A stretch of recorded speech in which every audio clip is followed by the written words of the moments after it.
दिनै 1947 मायथाइनिफ्राय 2024 मायथाइसिम जोंनि भारत हादरा जे उदां मोनसे हादर, जाफुंसार मोनसे हादर, जेरैबो बिथिङैनो जौगासार मोनसे हादर जोङो गायसननो हादों।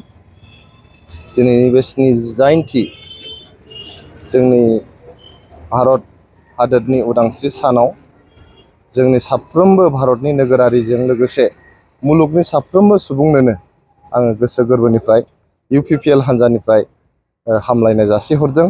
बयबो जाहाथे जों बे हादोरखौ सिबिलांनो हायो, बे हादोराव जोङो आलो गोजोनै थांनानै थानो हायो।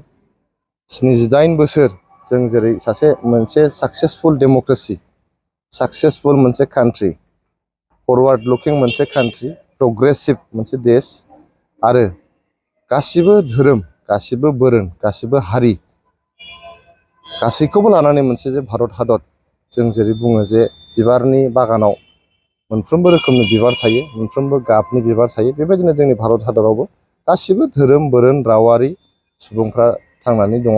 बे मोनसे हादोरखौ जोङो जेब्लायबो सिबिलांनांगोन। बेखौ जोङो जौगासार मोनसे हादोर खालामनो थाखाय हाबा मावलांनांगोन।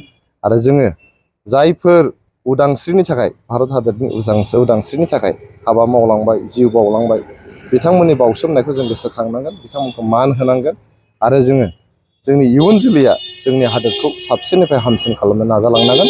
बेखौनो बुंनानै दिनै 79थि जोंनि भारत हादरनि उदांस्रि सानाव फिन खनसेयाव बयनोबो हामलायनाय जासिनानै आङो बयनोबो अननाय आरो सिबिनाय जासिहरबाय।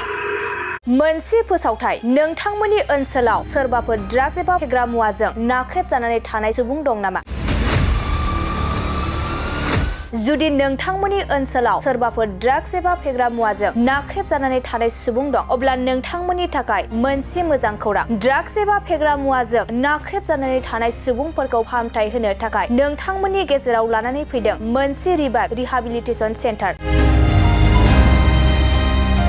जुदि नोंथांनि नखराव आरो नोंथांनि ओनसोलाव सोरबाफोर ड्राग्स एबा फेग्रा मुवाजों नाख्रेबजानानै दं, अब्ला नोंथाङा रिहाबिलिटेसन सेन्टाराव फाहामथाय होफैनो हागोन।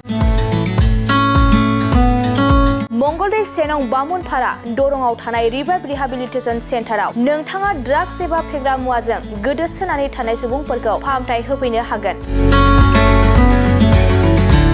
नोंथाङा नोंथांनि ओनसोलनि फेग्रा मुवाजों गोदोनानै थानाय सुबुंफोरखौ बे रिहाबिलिटेसन सेन्टाराव फाहामथाय होनानै सासे राफोद आरो मोजां सुबुं खालामनो हागोन।